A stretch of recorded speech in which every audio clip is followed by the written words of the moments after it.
오늘은 PC를 조립할 때 부품을 어떻게 선택하고 구성할지 알아볼 건데, 컴퓨터를 구매 전 어떤 용도로 사용할지를 알아야 부품을 맞추고 견적을 짤 수가 있어요. 저 같은 경우는 그래픽 없이 60만원대 PC를 조립해 볼 건데, 일단은 파워 디렉터를 돌렸을 때 한 10분 미만 영상을 편집할 때 버벅임 없이 작업이 가능했으면 좋겠어요. PC 선택 기준은 인텔이냐 AMD냐로 결정을 해야 하는데, 저 같은 경우는 개인적으로 인텔 제품을 선호하기 때문에 인텔로 구성하는 방법에 대해서 알려드리도록 할게요.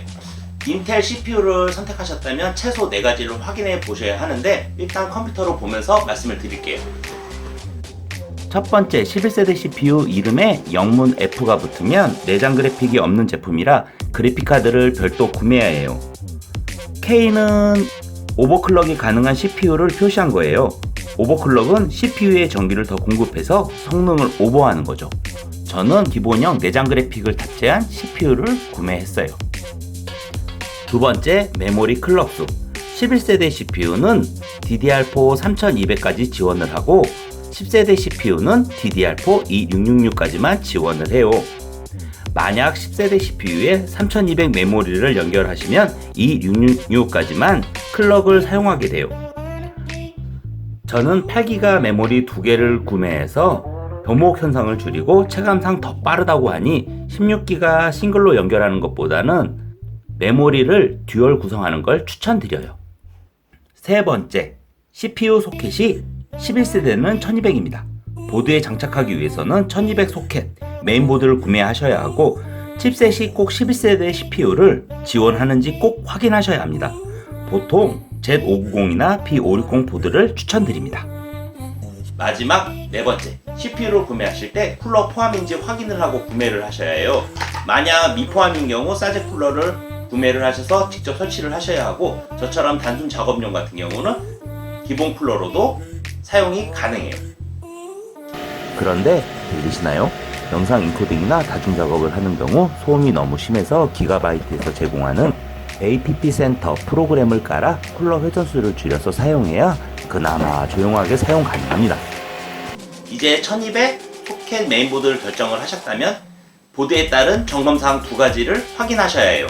첫 번째, 하드 연결할 때 PCIe 4.0 지원 여부를 확인해야 해요.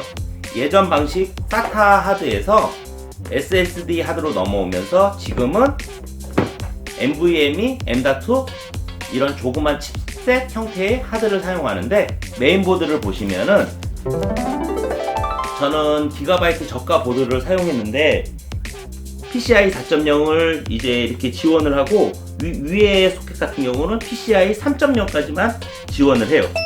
PCIe 4.0과 PCIe 3.0은 속도가 한 1.5배 정도 차이가 난다고 해요. 저도 지금 NVMe M.2 하드를 구매를 했는데 256, 512, 1테라 이렇게 용량이 높아질수록 속도가 빨라져요.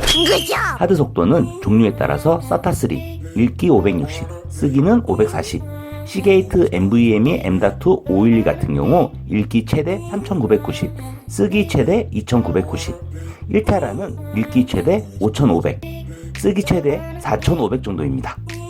그래서 512 2개 구매하시는 것보다는 1테라 하나를 구매하시는 게 속도면에서 더 빠르고, 저도 처음에 구매할 때 512 2개를 구매를 해서 C 드라이브, D 드라이브 이렇게 나누려고 했는데 1테라를 하나 구매하셔서 C 드라이브, D 드라이브 파티션을 나눠가지고 작업하시는 게 더 효율적이에요. 그런데 하드 연결 인식 문제 2가지가 있습니다. 알고 계시면 좋은 팁이니 참고하세요. 첫 번째, 문제는 아니지만 NVMe 하드를 연결하면 SATA 1, 2번 포트가 죽거나 NVMe 하드 인식이 안 되는 문제가 발생하는데, 이건 NVMe 포트와 SATA 포트를 같이 공유 사용해서 발생하는 문제로, 이럴 때 SATA 1, 2번 포트가 죽으면 3, 4번 포트에 연결해 사용해야 합니다.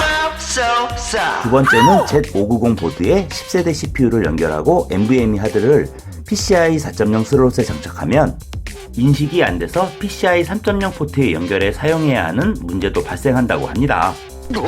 이런 생각하기 힘든 부품 호환성 문제가 발생하는데, 이런 사소한 부분도 잘 참고하셨으면 좋겠습니다. 두 번째, 보드 크기. ATX 기본 사이즈를 구매하시면 보드 크기가 한 이 정도가 되는데 이렇게 크게 되면은 슬림 케이스에는 조립할 수가 없어요.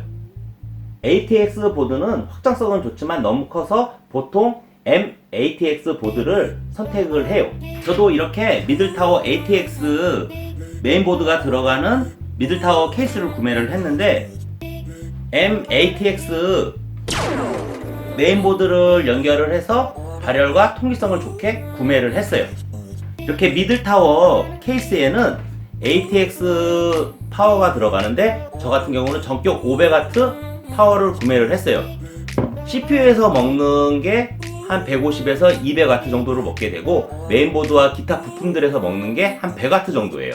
만약에 1060 그래픽카드 같은 경우 한 200W가 추가가 되고 그 다음에 요즘 나오는 RTX 그래픽카드 같은 경우는 300W까지도 먹어요.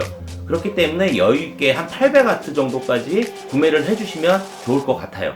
그래서 저도 여유있게 그래픽이 없기 때문에 한 500W로 넉넉하게 구매를 했어요.